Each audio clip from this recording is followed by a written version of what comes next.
Hey everyone, welcome back to the Fantasy Pros Football Podcast with Mike Tagliere, and I'm Bobby Sylvester.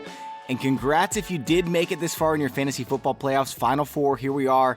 Tags, I'm pulling for you to win tonight so we can play each other in the semis next week, man. Yeah, no, it's going to take a miracle. I am going against Tom Brady, and I have Jarvis Landry left. I am currently up, I think, by 2 points in our Fantasy Pros League, so I don't think it's going to happen. I mean, I'm hoping, because I do know that Tom Brady struggles a little bit without Gronkowski over the last couple years, so I'm rooting for a Brady, a lower game, but I doubt it. I mean, it's primetime Brady. How lucky can I really get? I don't know, man. Remember my bold prediction last week? I have the Dolphins winning this game outright. So if that happens, you've actually got a chance, and it'll be fun if we play against each other. Our guest today is Justin Boone of theScore.com. He's currently the third most accurate expert out of well over 100 this season in our expert accuracy competition. And it's really no fluke. He's been at the top tier for years now. You can find Justin on Twitter at Justin Boone. That's no spaces, Justin Boone on Twitter. Justin, how's it going? It's going great. Like you said, back near the top, which is very exciting. Hoping that maybe I can close the ground and get to first this year. But, winter's here. Fantasy playoffs are here. There's a ton going on and a ton we have to talk about today. Right off the bat, I imagine we're going to talk about at least one very serious injury that happened. Yeah, absolutely. I mean, there were a lot of serious injuries that happened. I mean, first of all, you've got Tom Savage out there literally having a seizure on the field and going back into the game. That doesn't really change anything for fantasy purposes, but I mean, that's really scary. It's not quite as much as Ryan Shazier from last week, but this is a big deal, guys. I think it's a bigger deal. I thought you were making fun of it. I thought you were just going to go right from the Savage thing into Carson Wentz with the year-ending ACL injury. But the whole Savage thing, the NFL is going to have to handle that. Apparently, it's the second time that he's been put back into a game after suffering what seemed to be an obvious concussion. So it really, I just don't know how that stuff happens, especially considering all the emphasis they've put on that and the hits and having a video team look at this stuff, look at the replays. Anybody who was watching that game, I mean, my 14-year-old daughter was watching that game with me and she's like, oh, that doesn't look good. He's probably hurt, right?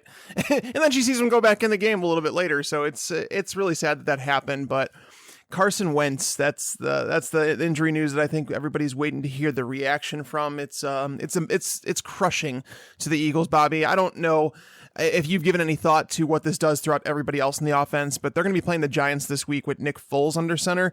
How do you feel about guys like Alshon Jeffrey and Nelson Aguilar? Well, I mean, they obviously take a drop here, right? But Nick Foles is going to be the chalk this week in cash games for DFS. I'm not saying that you can play him in your fantasy football playoffs, but I think he's going to be just fine. Nick Foles is a professional. He's in a good offense, and I think they'll be just fine. Like, Alshon is usually, 12 to 15 in the rankings? He'll probably be 15 to 20, but I'm not too worried about him. He's still a must-start. Well, the matchup against the Giants definitely helps. Justin, what about you? Are you concerned about this? The one thing I will say that I noted when starting to go through their game this week against the Giants is that Zach Ertz has actually already played with Nick Foles for 2 seasons in 2013 and 2014, which were the first 2 years of his career. So they have rapport. So he's someone that I'm really not trying to knock down so much in my rankings, knowing that the Giants allow so much to the tight end.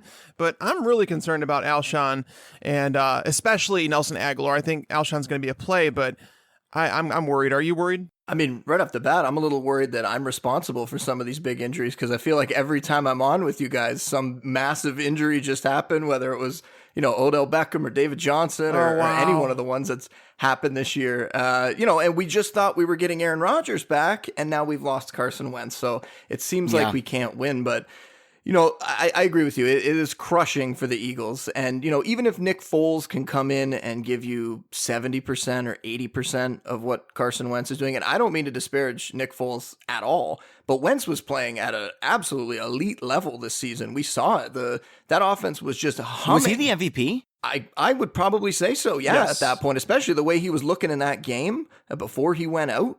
Another phenomenal performance for him against a good team and a good defense.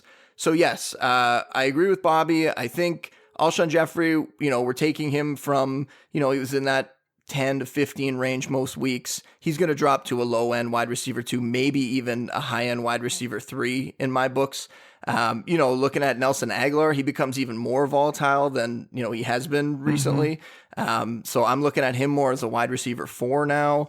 And Ertz is the one where, assuming we get him back this week, I think Ertz is the one that he does lose some of his, high end appeal, but it's going to be awfully tough to move him out of the top 6, the top 7 tight ends with the way that position is. So I have a feeling he's going to stick in that range. We're just not going to see that passing game operating at as high of a level. But Ertz is probably the one that is going to suffer the least, I would guess. I think the one place where we might see a boost is actually going to be, in the running game. And I think there's a chance here for, Jay Ajayi. We've kind of been waiting, are the Eagles really going to start to lean on him at some point?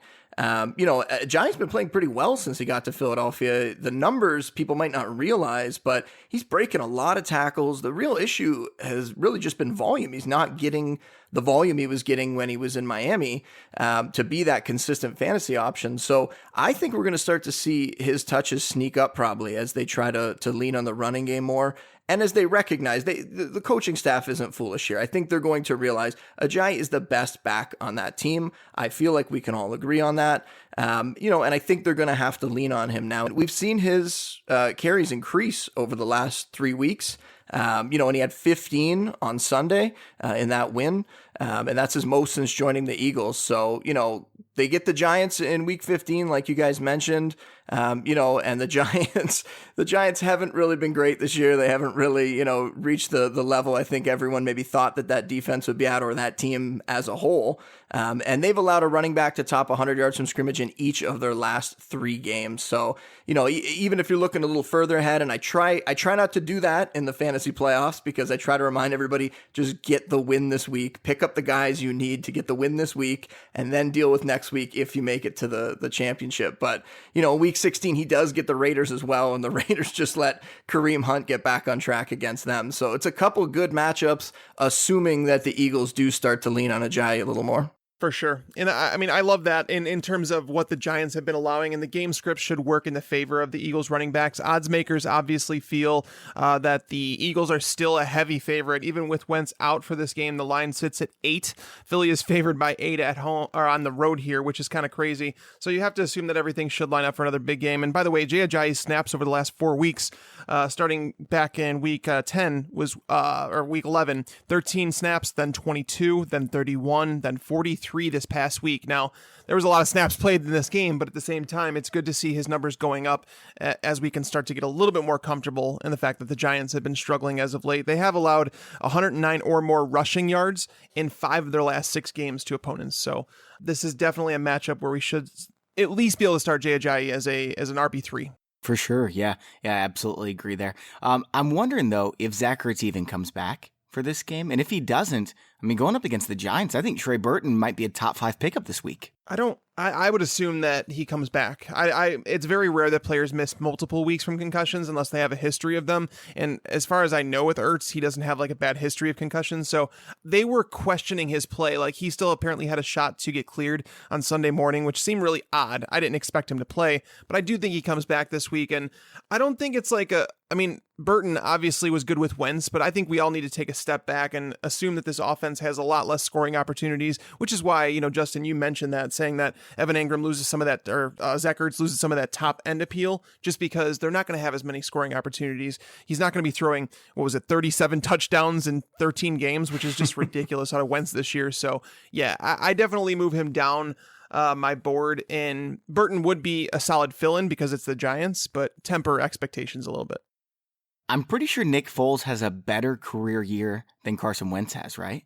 27 touchdowns, 2 interceptions. That was really, really good. I'm not saying he's Carson Wentz. I'm just saying, Nick Foles is a pretty good player. He's been okay since then. If you go back and look at that time period, that's when the Eagles were taken over by Chip Kelly. That's when the offense was legitimately rolling. They went from the worst offense in the league to the best offense in the league overnight. Nick Foles took over that offense. He looked phenomenal doing it. But ever since then, he's been very mediocre. He's completed less than 60% of his passes over the last 4 years, and thrown 23 touchdowns to 20 interceptions. So I believe he's just a very average quarterback. I do think that he can get the job done if the offensive line was blocking. But again, we're starting to see the effects of them losing Jason Peters, their starting left tackle, their Pro Bowl left tackle, losing him. I think we've started to see the effect of that on the offense. And I think it's an underrated aspect of Carson Wentz's game is his escapability. He is so good at manipulating the pocket, stepping up into it, not getting cold feet, all those things. I just don't know if Nick Foles can do exactly what Carson Wentz has been doing. He can't. He moves like a giraffe. It's not very pretty, but I think the Eagles will be all right. I actually think they are still Super Bowl contenders too. I still have them in my top 5. I love Carson Wentz, but that entire team is just playing fantastic football. So there are 2 other injuries we have to talk about. Josh McCown did break his hand. That's probably going to affect Robbie Anderson. And then Alvin Kamara was out for the last 3 quarters as well. I don't know if he's going to play this week, which could kill some people in fantasy. I think he's going to play. He's got the whole 10 days to recover from the concussions. That's obviously a big, time window to do it. Most players can get cleared within that week, but having the extra couple days is definitely going to help him in time to get cleared. The Robbie Anderson one is the more interesting one. I think it's severely going to affect him. It's hard to say that Robbie Anderson is someone that I'd want to play in fantasy football without Josh McCown. Those two just seem to be on the exact same page. Justin, what's your take on the McCown injury and all of this, and basically how it rolls down into Jermaine Kearse and Robbie Anderson? Yeah, I really don't want to start any of those guys this week. That Jets offense, at the beginning of the season, we weren't really interested in them that much. All of a sudden, McCown came on. They really proved themselves, and it took a while. I will admit, it took a while for them to win me over. But Anderson definitely was a guy that you had to have in your lineup at this point, and I don't think that's the case anymore. Really, when you're looking at it fantasy-wise now, I want whatever defense is going up against the Jets, and this week, that's going to be the Saints D. I think they're going to be very highly picked up this week, and they should be played because Bryce Petty is just not someone that you want to be starting in fantasy. Obviously, someone you definitely want your defense going up against, though. Yeah, no, I'm with you. And on top of that, the hamstring that Robbie Anderson was dealing with, I had a few people, including some friends, instant message me on Facebook. People I haven't talked to in years, by the way, is asking me who to start, like Robbie Anderson or Doug Baldwin. I ended up saying Robbie Anderson was someone that they should bench because of the hamstring injury, the nature of the matchup against the Broncos. And then this week, they're playing against the Saints. Marshawn Lattimore is going to cover Robbie Anderson. So honestly, I'm okay with sitting him. We're obviously going to talk about that more in the week, but this definitely has a bad trickle-down effect for the pass catchers in New York. You saw how bad it can be for the Jets. They just got shut out. They gave up 4 sacks. It's not going to get any better with Bryce Petty under there full time. Yeah. Correct. There's 2 other guys I want to touch on very briefly. Leonard Fournette was involved in that scuffle at the end. He went into it and gave a cheap shot to someone in the head. Frankly, I would not be surprised if he suspended this game. I'd probably give it a 15 or 20% chance. So if you're a Fournette owner, keep an eye out for that because you might need a running back this week. I don't know. So the cheap shot thing, I don't think it was a cheap shot. I think it was him. It was a cheap shot on Michael Bennett to start. It was an ugly situation. It reminded me of Ron Artest when that whole thing happened in the NBA. But Michael Bennett took a dive at the center's knees on the Jags offensive line, forcing Fournette to go over to him and shove him. And another guy then the 4th dirty play in a row too, by the way. And that's the thing. It was extremely dirty on the Seahawks part. That was some ugly stuff that happened. And then I don't even want to talk about it, but I don't think Fournette should get suspended. If he does, I would be extremely surprised. Okay. It's really tough to guess at these things too, right? After AJ Green sort of choke slammed Jalen Ramsey, it's pretty tough to guess at what's going to happen, who's going to be suspended and who isn't on these. I don't think that there's even been the public outcry, which sometimes pushes the NFL to do some of this stuff. I haven't heard that many people talking about the Fournette one, so I would be really surprised if he ends up getting suspended for that. Can you believe this? Michael Bennett, Seattle Man of the Year. That is so ridiculous. And, the common denominator here is the Jags just whooping on everybody and then everyone being crybabies and doing dirty tricks and stuff. What he was trying to go after the ball. He should have just dove straight and went right between his legs, like that move, as opposed to being anywhere near his knees. Mm-hmm. It was a dirty play. Everybody knows the game's over. You shouldn't do that. Yeah. Honestly, when there's a chance that a team can kneel on it, they shouldn't even do the play. It's just asking for stuff like that to happen, and it was ugly. And the whole thing with the fan on the sideline, that was even worse. That's what came close to the mouse in the palace for sure. Yeah. Oh yeah. On a more positive note, we do have to mention that I was right about Brandon LaFell being better than AJ Green, right, Tex? When he caught a touchdown, I was dying inside a little bit. And I must My admit Twitter that, went nuts, man. I was so pumped up. Like 10,000 people. The president tweeted at me about Brandon LaFell scoring a touchdown. And I was just thinking, I was hoping that Andy Behrens was listening in. Oh, man. Too bad he only caught 3 passes for 24 yards. But yes, you are indeed correct. He did score a touchdown. I don't think he lived up to the startable and DFS standard that you set, but yeah. I didn't say startable in cash games. I said he was a solid GPP play. And he wasn't. So basically I was wrong. Well, that's basically, that's what I was saying. But he did score a touchdown, so I can't take that away from you. Definitely can't take it away from you. So Bobby, start Brandon LaFell over AJ Green the rest of the way then, or? Nope, not even close. Are you He's cashing out his chips? Definitely not. So guys, we do have to talk about this waiver wire, as terrible as it is. I actually didn't think it was the worst waiver wire ever, but before the show we were talking, and Tags and Justin think this is just the worst ever. Like maybe we shouldn't even have a show. It's that bad. It's all about streamers. Names. Yeah, right. It's about streamers and what they can do for you this week. That's about it. That's right. I mean, that's the point where we are in the season. If you have any fab, you got to spend it. You're only spending on streamers, or maybe if you're dropping, if you've already got your starting lineup in place, you can drop some of your bench guys for people next week. But for me, I mean, this is how bad the waiver wire situation is. For me, the top waiver wire pickup of the week is a defense. I think it's the Tennessee Titans, who have 20 sacks in the last 3 weeks. They haven't given up 20 points in any of those 3 weeks. And they get San Francisco, who look, I mean, Jimmy G is solid. He's elevating the offense, but you'd be crazy to say they're not a bottom 10 offense in the NFL right now. So I think the Titans are a gimme for top 5 this week. I think Justin already hit on the defense of the week that you could pick up. And I mean, for me, I did the featured pros for the website this week. And for me, it's easily the Saints against the Jets. I mean, right. They're only like 37% owned, I think. So the Saints are widely available for whatever reason. With Marshawn Lattimore back there, they have to be the defense of the week, right, Justin? I think so. I have the Saints as my top pickup defense-wise. I also think the Bills are a pretty good pickup. They're going to be at home against Miami. The Dolphins are giving up the 4th most fantasy points to opposing defenses. So that seems like a pretty good matchup there that I think. I think you definitely, I would grab those 2 before I would go after the Titans. The Titans, the only thing that would worry me is the upside that Garoppolo has shown. That offense is getting better. So while they are still probably one of the, bottom 10 offenses in the league, there is some upside there. We could see them, have a big week. They could surprise. And the way to attack the Titans is through the air. And I think Garoppolo could help them do that. Yeah, for sure. So Bobby, do you want to start with quarterbacks being it's honestly, I would say it's the most important position with a lot of fantasy owners out there that have made it very far in the fantasy playoffs that might be without a quarterback right now. So should we start there? I guess we should. I mean, it's really important right now.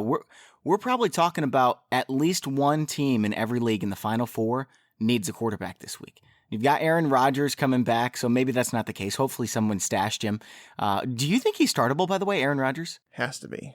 Right? Yeah, I think so too. It's not a good matchup. I think you can throw him back in there. It's not, but it's Rodgers. I mean, even the elite guys, even when you knock them down, you're only knocking them down to sort of low end quarterback 1 range. So that's still going to be startable in most leagues. And the season is on the line. I mean, I guess Aaron Rodgers might not play. He still has to get checked out and everything, but apparently he's looked tremendous in practice. And with the season on the line, I can't wait to see this version of Aaron Rodgers. In fact, he's probably my number 1 QB this week. Yeah, they're saying that he looks fantastic. He looks better than ever in practice, they're saying. But I guess the only thing that about being cleared isn't how he can throw the ball. It comes down to the screws and like what they put into his shoulder and the fact of like a pain tolerance up there. If he were to take a massive hit up there, that's what it's going to come down to. But keep in mind, guys, the Carolina defense, Keenum 280-2, Breeze 269-1, McCown 307-3. Then you go back to before their bye week against Cutler and Matt Ryan, allowed a couple touchdowns to each of those guys. Aaron Rodgers, there's been 2 games where he's returned from injury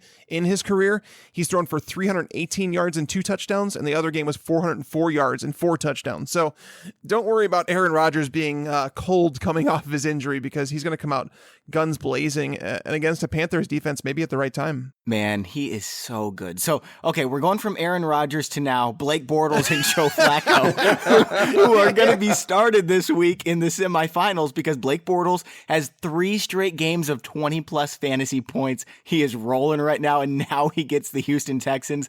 And then Joe Flacco, he's Joe Flacco, but he goes up against Cleveland. So what do you do here? Like, those are the two top guys, right? Even over Jimmy G? Well, let's throw all four into the mix. Justin, how would you rank these top four options at quarterback? Like, let's pretend it's that you're sitting there, a Carson Wentz owner, and you have to pick up one of these quarterbacks right now.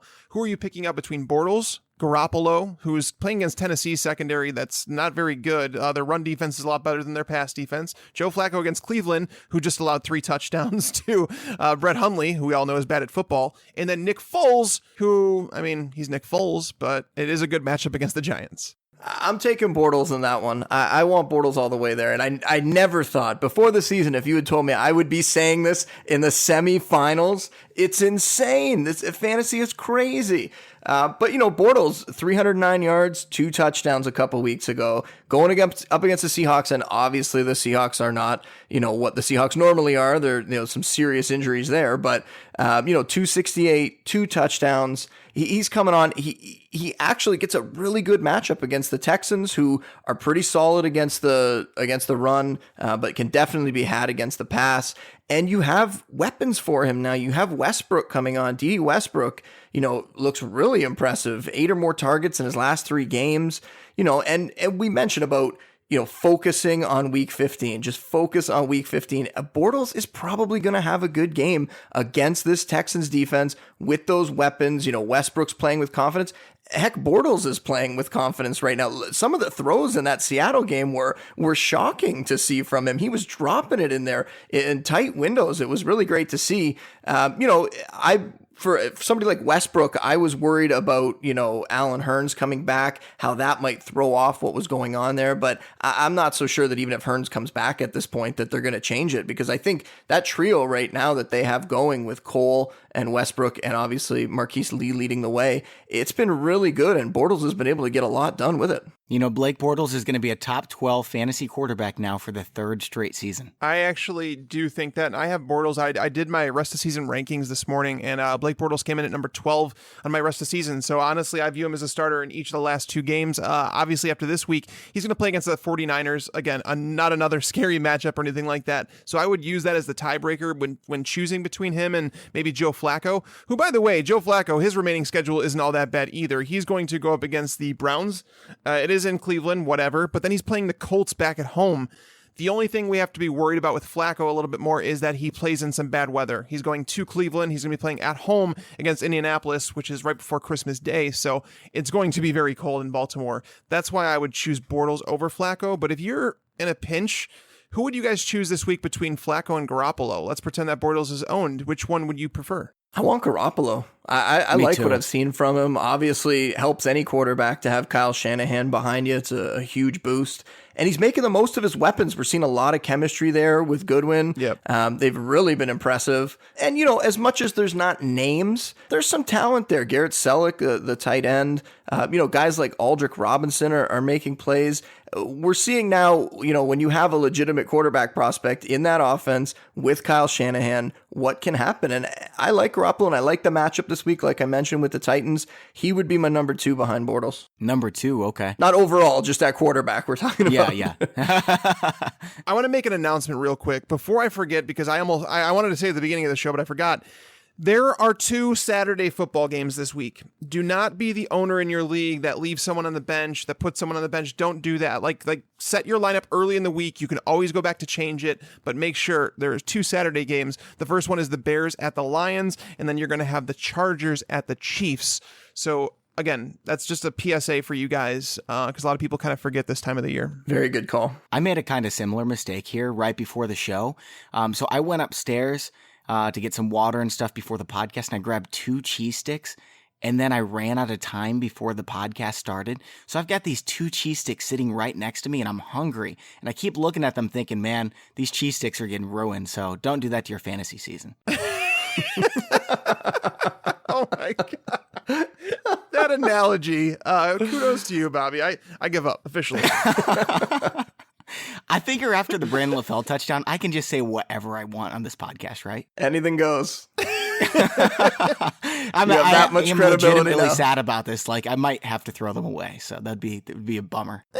Cheese sticks are okay, even if they're not as cold as they once were. But so are we in agreement then? Our order. So I agree. Joe Flacco's number 2. I have Garoppolo number 2, but you guys both have Flacco number 2, right? I actually would prefer Garoppolo because I'm still concerned about the weather. The weather can do anything in Cleveland. It's not a good place to play. I'd rather play Garoppolo playing against Tennessee. It's just you don't have to worry about weather nearly as much in that game. So in my order, it would be Bortles, Garoppolo, Flacco, and then Foles. I don't want to start Nick Foles. I'm sorry. I can't do it. I mean, he's just too risky. You don't know what you're going to get out of him. But I have Flacco just barely above Garoppolo just because I think that Tennessee is a lot tougher, rushing the quarterback and everything like that. So Garoppolo is going to be under pressure. So I think I trust Joe Flacco a little more to get 15, 16 points. Well, yeah, I mean, over the last 2 weeks, which we joked about last week on the show, is I said that Joe Flacco had went to the coordinator and said, hey, look, we have to open up this offense. We have to do more. Otherwise, we're not going to have a chance of winning a Super Bowl. And ever since that time, he's thrown a little bit more. He's taken more shots down the field. He's thrown for 269 yards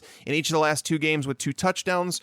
So, I mean, it's looking good for Flacco. I'm not going to say that he's not an option. And that's the thing. If the weather in Cleveland is solid, Joe Flacco is going to be in my top 15 quarterbacks this week. So we are going to move on to a new position here in just a second, but I want to take a word for the sponsor of today's show, Lisa Mattress. So I've been getting all kinds of emails from people who have bought these mattresses just saying, hey man, this is really as good as you advertised.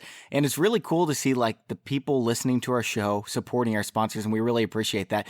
I even had someone write in saying they had some issues with their sciatic nerve for about 15 years. And when they got their Lisa mattress, it has disappeared. Within a week, it disappeared, and it hasn't come back in months. And that's really cool to hear. Like, this mattress really is the most comfortable bed I've ever slept on. I don't have aches and pains when I wake up in the morning, and I hope the same is true for you. America loves Lisa mattresses. It was the fastest growing e-retailer in 2015 because they found out how comfortable their mattresses were and told all their friends, all their family, you can try it for yourself because they offer everyone 100 nights risk-free and with free shipping. We've got a promo code for you if you want. If you want to save $100 off your order, just go to lisa.com/fantasypros. That's LEESA.com/fantasypros for $100 off your mattress order. Okay, guys, so let's talk tight end here. And I'm not so sure that anyone's going to need to pick up a tight end, but if you've been one of these guys who's streaming a tight end every single week, I think you go Eric Ebron now after getting 10 receptions last week against the toughest defense in the league against tight ends. I think it was a really nice performance by Ebron, but he's just been so inconsistent this year. Like, are you really going to trust him this week? I know, he's been able to put up 30, 40 yards. He hasn't really gotten to the end zone that much. That target total is way higher than he's been seeing recently. I have a hard time believing that he is going to continue to see that. I think it's a bit of a risk going with Ebron there. Ebron is a little bit risky. It's odd and it doesn't sound like it's great, but he's totaled at least 34 yards in each of the last 7 games since their bye week. We know that the Lions, teams were approaching them about trading for Eric Ebron. They didn't want to trade him away, so they've been using him a little bit more. I mean, again, it's nothing like you've seen this past week. I would almost consider that a breakout performance, but knowing that he's going against the Bears this week, the Bears haven't been a particular defense that you would target when streaming. Ebron played against them back, it was a couple weeks ago. He totaled 4 catches for 49 yards, so it wasn't anything to write home about. I mean, I'm taking it as is. It all depends on who's on your waiver wire. I do think that Ebron is, for me, he's going to be considered a high floor number 2 tight end. And if you need to stream him, I don't think it's a bad thing. I don't know if I'd be aiming for him though. Justin, would you rather pick up like Ben Watson, who has a great matchup this weekend? I actually would go with Ricky Seals-Jones or even O.J. Howard, believe it or not, above Ebron. I think the other problem with Ebron that I think is just the amount of weapons that are in that offense, that in any given week, Golden Tate, Marvin Jones, even Kenny Golladay, we're seeing Theo Riddick be used even more. And obviously he's used in the passing game so much that I just can't trust that the volume is going to be there for Ebron. Now, it seems hilarious. I'm going to turn and now say play Ricky Seals-Jones, obviously, who, hasn't been seeing that much volume either. But that was his first really bad game this past week where he had 20 yards. He's getting the Redskins in week 15. I really like that matchup. The best way to attack the Redskins is in the middle of the field. Most recently we saw the Chargers get after them with Hunter Henry and Keenan Allen, a whole bunch, and It isn't a Giants-style tight end streak from earlier in the season, but Washington's given up touchdowns to tight ends in 8 of their last 11 games. So that's another great matchup. With Seals-Jones, he has a low floor as well. And I think Ebron also, in my mind, has a low floor, like we saw last week for Seals-Jones, sorry. But, I think he is one of the better streaming options. I think we're going to see another pop-off spot for him here. Yeah, it's Bobby, it's weird because we talked about Cameron Brate last week and the fact that Ryan Fitzpatrick was back, and I mentioned that he did play a season low in snaps, 42% last week, but now this week he actually went down again. He ran a season low 19 pass routes. He only played 35% of the snaps. Meanwhile, OJ Howard is starting to emerge as their top tier tight end. Over the last 2 weeks, he's played 111 snaps compared to the 57 for Cameron Brate. I know he was blocking a lot more earlier in the year, but it seems like they want him to be that primary passing option. So OJ Howard, Ricky Seals-Jones, and Eric Ebron, for me, they're all in the same exact tier. It's a preference thing about matchup, and Ricky Seals-Jones, as Justin mentioned, he's got a really, really good matchup this week, so I wouldn't have any issue streaming Ebron or Seals-Jones. Howard is someone I still want him to prove it to me a little bit because I think that Brate is going to be involved. I think they each have 6 targets over the last 2 weeks, so Howard is someone that you can use in a pinch, though. Watson has the best matchup of them all against Cleveland, right? And Watson's not good. Are you really going to play a guy? Watson didn't even have a catch in this last game, I don't think. So I don't know if I would feel confident going with him next week. For Howard, one of the things, tags to mention too, 50 yards in 3 of his last 4 games. Now, I made a friendly bet before the season where I thought Cameron Brate would finish with more fantasy points than OJ Howard. So I really would like to see Brate continue to do it. But you just see Howard coming on more, and with their season lost, with the Bucs season lost, it only makes sense for them to play Howard more and get the rookie tight end more reps. Yeah, and it sounds like Dirk Cutter he's going to lose his job. It seems that's what the rumor is around Tampa Bay. That's what I heard on Sunday. Only a matter of time. Yeah. So if you need a running back here, I mean, you're in big trouble if you do need a running back, but Peyton Barber sitting there, he's still getting double-digit carries, right? I'd spend maybe $1 on him because, he's not that much better than the replacement level player on free agents right now. Rod Smith had a great game, but are you going to expect it back-to-back weeks, Tags? I'm assuming that's your number one guy? No, he's not. I've moved on because this is the last week before Ezekiel Elliott comes back, and if Rod Smith wasn't handed the starter gig by now, he's not going to get it next week. So Rod Smith is actually my number 4 running back. Barber is number 1 right now, but it's something to pay attention to because the Bucs, if they continue to say that Doug Martin's the starter, I don't want to play either him or Barber. I know that Martin finally scored, but I don't want to do that. I think my number 1 pickup would be Wayne Gallman if you're looking for someone. Okay. And now, I don't know if Justin, if you've heard anything about this. Wayne Gallman, he played a season high 37 snaps. Well, I shouldn't say season high. He touched the ball career high 19 times this past week. Now, Orleans Darkwa was someone who was dealing with an illness throughout the week, but he did play, but he was outsnapped nearly 2-1 by Wayne Gallman. What do we think about this backfield going forward? I don't really like investing in a backfield where I really don't trust that offense whatsoever. And we're talking about, a semifinal matchup.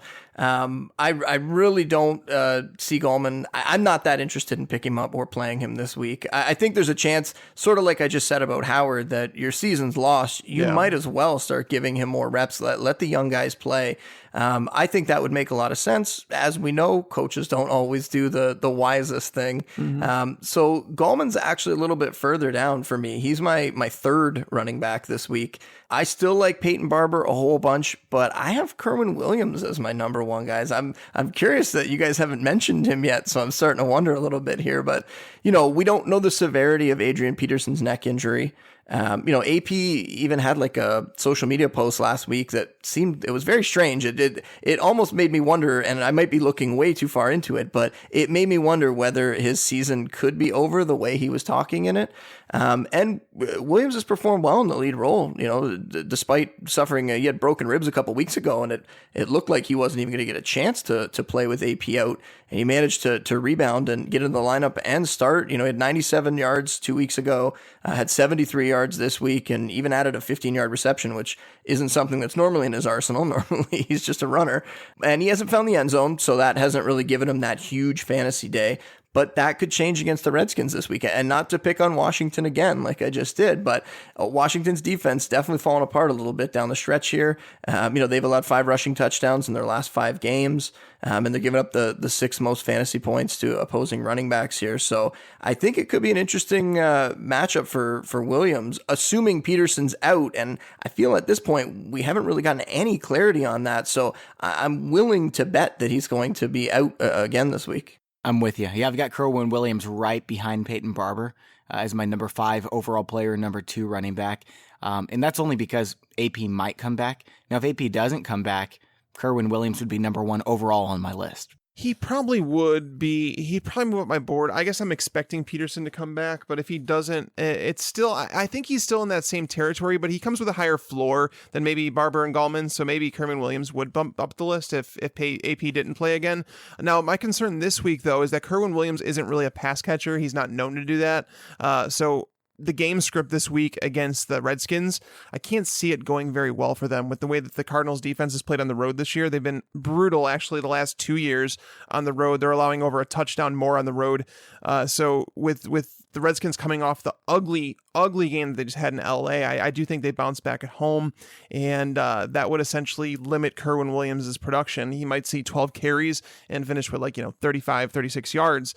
And leave me feeling empty and hollow and knowing that I played Kerwin Williams. Hopefully, if you guys are in week 15, you don't have to rely on any of these guys because seriously, you just don't want to. Even Peyton Barber that you guys mentioned before, I had Barber as my top pickup last week. I thought that the coaching staff would be smart in that case, and I thought that they would give Barber another chance after the big game that he had the week before. He had 102 rushing yards, 41 receiving yards. But no, Martin came back. They threw him right back in the lineup, and they got the same result with him. They got an early touchdown from Martin, but 2.6 yards per carry, and once he fumbled in the second quarter, didn't see another touch the rest of the game. Barber finally got to take over at that point, and he delivered. He had 4.8 yards per carry, put up 58 yards, even caught a pass for 5 yards as well. So, I know who I would start next week if I was the Bucs, and it definitely would be Barber. I think the way I look at them, I see Kerwin Williams. I haven't finished my projections yet for week 15, but I see Kerwin Williams close to that RB2 range in my mind, either a low-end RB2 or a high-end RB3. I still see Barber as an RB3 flex type because I don't think that they're just going to completely discard everybody and give him the entirety of that workload. And the Falcons' run defense has been playing better recently, so it's not a great matchup for Barber either. But I think he's a guy that he could show well down the stretch here, and he could even be their starting running back to start next season because I don't think Doug Martin's going to be back with the Bucs next year. I think most playoff teams are probably locked in place right now with their starting lineups. So if you are in that situation, get rid of your 4th or 5th running back that you're just not going to use either the next 2 weeks and go get James Conner, Charkandrick West. James Conner, if you were watching the game last night, Le'Veon Bell was centimeters away from having his season ended. If his foot was planted in that ground with the hit he took on his knee, he could have been out. His career could have been over. And James Conner sitting there ready for 20 carries next week, right?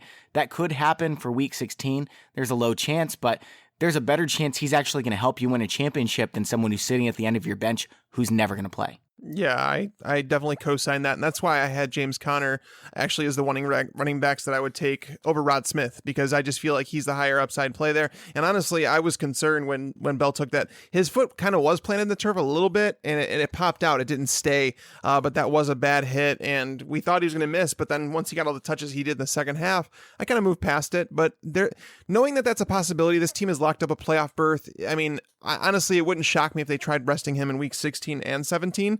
With how much they know he means to their success. So James Conner is a must-add to your bench for sure. Yeah, I totally agree. He's been one of the better handcuff pickups over the last few weeks for sure, even over the last couple months maybe when you look at it. And I think one thing interesting to note there for anybody in keeper leagues, I'm sure he's probably owned in most dynasty leagues.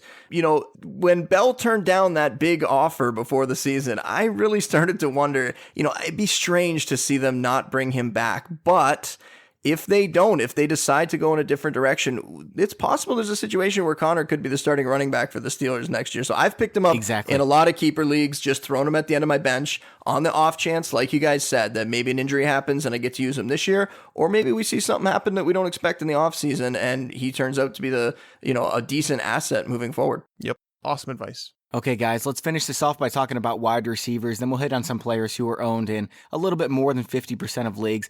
My number one guy is Dede Westbrook. He got 8 targets again, as I mentioned with Blake Bortles. Great matchup, and Dede's playing good football. What do you think, Justin? I really like Dede. He's my number 2 though. He is my number 2. But I mentioned him before when we were talking about Bortles. You know, he had 78 yards and 2 weeks ago. He's coming off his best game, that 5-catch, 81-yard, 1 touchdown performance. It was very, very impressive. He came in with a lot of confidence. He was talking a big game, and he's delivered. He's getting a lot of targets. And like I said before, I was a little bit worried about Hearns coming back. There's no way that they are going to put Hearns in the lineup over Westbrook at this point. He is a dynamic player. He's very explosive, something that offense needs too. Going into this year, they really wanted to go run heavy, and that's fine, and it was successful early in the season. But there are going to be games where Bortles needs to open it up, and with Bortles playing as well as he's playing, and that seems very strange to say, like we said earlier, there's room here for a couple guys to be fantasy relevant. I still think Marquise Lee is the number 1 there, but I really like Westbrook as a pickup. Agreed. I think that he's a great pickup, and he has a role bigger than I thought it would be. I mean, I felt like the Arizona 10 targets was kind of like an outlier and what would have been, a very heavy targeted game because Patrick Peterson lining up with Marquise Lee. But we've seen him see 9 targets against Indy, 8 targets against Seattle. He's obviously here to stay. He's not going anywhere. Keelan Cole is the one who probably would have lost his role, but he even to Alan Hearns out of the slot. But even him, he's been playing better as of late too. So why mess with what's working? Dede Westbrook has increased his yardage every single week, 35, 41, 78, then 81. So he's trending upwards. The only player I would consider probably picking up over him is Corey Coleman, but I don't think I would do that, is because Corey Coleman with Josh Gordon in the lineup, he's not the number 1 option anymore. It's his matchup against Baltimore this week without Jimmy Smith. It's an upgraded matchup for sure. I don't know if it's a great matchup. And then you have at Chicago in week 16. Again, not a bad matchup, but not a great one. So I have no issue with saying that Westbrook is the number 1 addition, although I think Mike Wallace also deserves to be in the conversation with those 3. That's the guy I have number 1 right there is Mike Wallace. And I think it's mostly just, what we've seen recently from him as well. We've seen really big games, 5 for 116 a couple weeks ago. We had 3 for 72, obviously, this week. And he's getting Cleveland. And you would have thought, Jason McCourty's been pretty good against number 1 receivers this year. But, they just gave up 10 for 84 and 2 touchdowns to Devontae Adams, including, the game winner in that game. And, the week before, a couple of Chargers guys lit them up. And they were led by Keenan Allen, who had, 10 receptions again for 105 and a touchdown. So I don't see him getting 10 catches. That's not really Mike Wallace's game. As much as I don't really want to invest in that Ravens passing game, like I said when we were talking about Flacco earlier, I think Wallace is clearly Flacco's top target, and I think he's someone that you can get in your lineup as a wide receiver 3 who has some upside. He catches a deep ball or 2 in the game, and that could really change things for you. Yeah, I've got him as my number 3 behind Coleman and Westbrook. So those are really the only 3 I would consider starting this week if you need a wide receiver. Yeah, I agree. Anybody outside of that, you're looking at guys like Tyler Lockett or Tyrell Williams, and those guys are just big home run swings that you're just hoping they get that 1 deep ball and they find the end zone on that. For sure. Is there anyone else on your radar tags? No, I mean, Jeremy Maclin has been playing so bad that Wallace has had to kind of step up in that offense. I watched Jeremy Maclin, and I was someone who was talking about playing him, that he was going to be a great play this year. I mean, he looked like crap in the game last night against the Steelers. Like, he just looked like he wasn't there mentally or physically. He just looked bad. So Mike Wallace has kind of become that number 1 target out of necessity. So definitely co-sign with that. Do you guys think that there's anything to Kendall Wright this week? We obviously we've seen his hold on a second. So we've seen his snap counts rise recently. We saw him have the biggest game of the year last week. Mitch Trubisky is being trusted more. They're going more 3 wide receiver sets. They're getting Tariq Cohen involved in the offense. Darius Slay is going to match up with Dontrell Inman. Adam Shaheen, people are going to start to take notice of him a little bit. I mean, it's still a good matchup against Detroit, but Justin, what do you think about Kendall Wright? Is he, like, let's say that, you had Nelson Aguilar and you were starting him and you really have no one to back him up. Would you look to someone like Kendall Wright? I would treat Wright kind of like I would treat Eric Ebron, which is, had a big game last week, but I don't know that that's enough that I'm willing to put him in my lineup because of it. When you look at his totals before that, he didn't break 25 yards in any of the 3 previous games. He's just really hasn't had those big games this year. And if I'm looking at my wide receiver 3, I want a guy who could really blow up, who could really, deliver that touchdown, deliver that huge game. And, he did it once this year. It's not even like those other guys we mentioned, the Lockett's and, the Tyrell Williams, where we've seen those guys at least do it a few times. They're not very consistent, but they still do it, every other week or every third week or something. I don't really like that offense. I really don't love Trubisky at this point. So I wouldn't really want to invest in those guys. I'd have to be awfully desperate. All right, guys, there's a few other players sitting out there in, at least 40% of leagues that I want to touch on. We've got Mike Davis for Seattle getting some carries and Jonathan Stewart, who just had a big week. If they were in this conversation, would they be your number 1 running back, Justin? Mike Davis, absolutely. I did my bold prediction for you guys, and it was that I think Mike Davis is going to lead a lot of teams to fantasy titles, and that I think he's going to be I believe I said top 10 back in the fantasy playoffs. We've just seen it from him. When you watch him run, it almost gets me excited to talk about it. When you watch him run, the cuts he's making, the way he's running is so impressive. And doing it on a team where not a lot of guys have had a lot of success this year. Chris Carson, obviously, early in the year. But Mike Davis is getting a lot of run for the Seahawks, and that's an explosive offense. Even going against a really tough defense last week in the Jaguars, you saw the explosiveness. Russell Wilson can help them overcome that. And their matchups the next 2 weeks are really, really nice. They get the Rams this week, and the way to attack the Rams is through the run. They're not as good in their run defense. And then they get the Cowboys after that as well. So I think he's going to be really good in both of those games. I tend to agree with you. Mike Davis was somebody I came around last week saying that I haven't trusted a Seattle running back all season. I didn't want any part of him. But Mike Davis is someone I bought into after watching him again. And again, these matchups that he's played, Philly and Jacksonville, are no joke. Those are 2 of the top run defenses in the NFL right now. So to see him finish, as a top 24 running back, I think in both games in standard leagues, that's impressive. And so, let's fast forward to this week. I think that Mike Davis could be I think he could finish as a top 12 running back. I know that might be a bold prediction, but I don't think it's bold at all considering Seattle, what they want to do. They're going to be at home against a Rams team that really, I don't think the game matches up well for the Rams in Seattle. And I think that Mike Davis should see 15, 20 carries, and I'm going to rank him aggressively this week. I definitely love hearing Justin talking about Mike Davis because he has been extremely fun to watch run the ball. All right, so let's throw Theo Riddick and Josh Doxson into the mix. If they're there with Mike Davis and Jonathan Stewart, is Mike Davis still your number 1 there, Justin? Mike Davis is still my number 1. I like what we're seeing from Riddick. I really thought that Tion Green was going to have a big role in that game, and they really just used Riddick aggressively. And it's exciting to see. Obviously, in PPR leagues, he's a great weapon. I would have him above. We didn't really mention Jonathan Stewart before.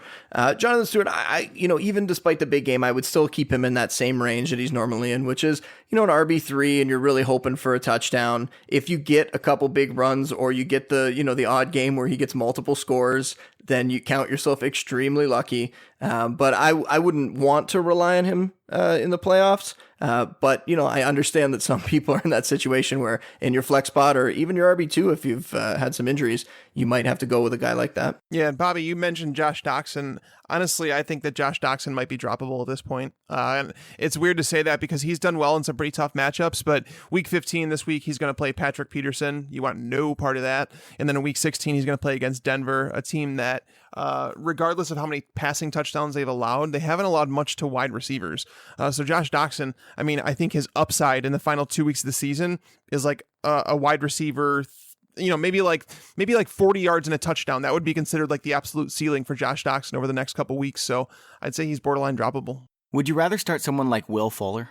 I would over Doxson, you're saying? Over Doxson specifically? Yeah, over Doxson. I probably would at this point. I think they're very similar players, and I'll probably have them projected pretty close. I think Tags hit it with Doxson, which is just in redraft leagues, when you look at his matchups this season, I really don't want any part of it. I still believe in him long term. Yep. I think coming into the season next year, I'm very excited that I own him on a couple dynasty teams. I think he's going to be a really good receiver. But this year, we've kind of just seen the basics from him, which is the basics from Josh Jackson are highlight reel catches, and we've seen that.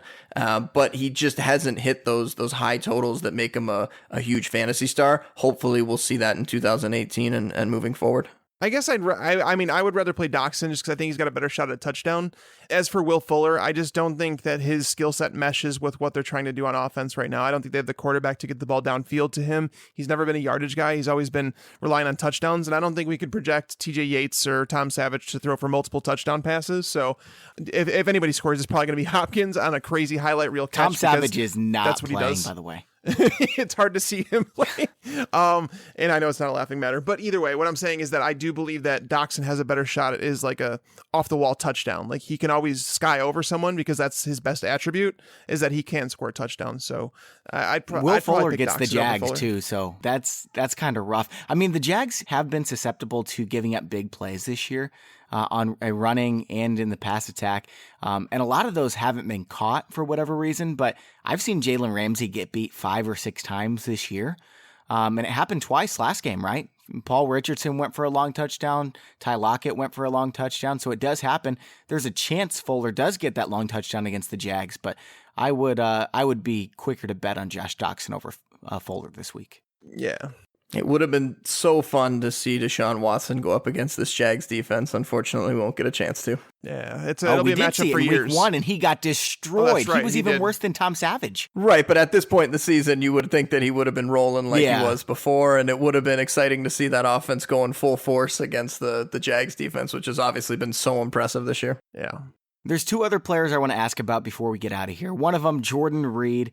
If it's said that he's going to play this week, Justin, would you even trust him to start this week? Oh, why do you got to ask me that, Bobby? Come on. I'm asking because I need to know for myself. I would guess that there's about a 99% chance he ends up on IR, I feel, at this point. I don't have a lot of confidence in him, but you'd have to take a look. You'd have to see the practice reports. You know, every week, the week starts by Jordan Reed isn't practicing, right? That's been every Monday now for the last while. So we'd have to see something where in practice, the beat writers are giving us some confidence where they're saying, you know what, he actually looks half decent in practice.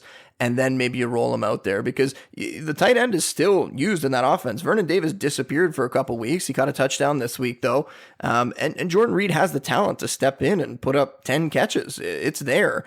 But I do not have a lot of faith that he is going to get back on the field this season. So unless we see something, drastically change, and like I said, the beat writers coming out or even the team coming out and telling us that he is healthy and he is going to start, I wouldn't want him in my lineup, and I wouldn't even roster him at this point, really. I feel like I would rather have, I'd rather have even one of those upside running backs that we mentioned, like James Conner. I think they have a better chance of paying off at this point than Reed does. Agree. He's not worth a roster spot at this point. Even if he plays, I wouldn't want to play him. It's kind of like a Greg Olsen scenario where I've made it a rule with myself. If you have a pass catcher, an athletic pass catcher like these guys, or a wide receiver who is coming back from a foot injury or trying to make his way back or play through a foot injury, do not play them unless they show you something. We've learned it with Sammy Watkins. We've learned it with Jordan Reed. We've learned it with Greg Olsen. There's just too many examples of this happening. So yeah, I'd definitely advise staying away unless you're like desperate. All right, guys. And last question here. We talked about the quarterbacks, Blake Bortles, Joe Flacco, Jimmy G, Nick Foles. Jameis Winston's still out there in about 50% of leagues.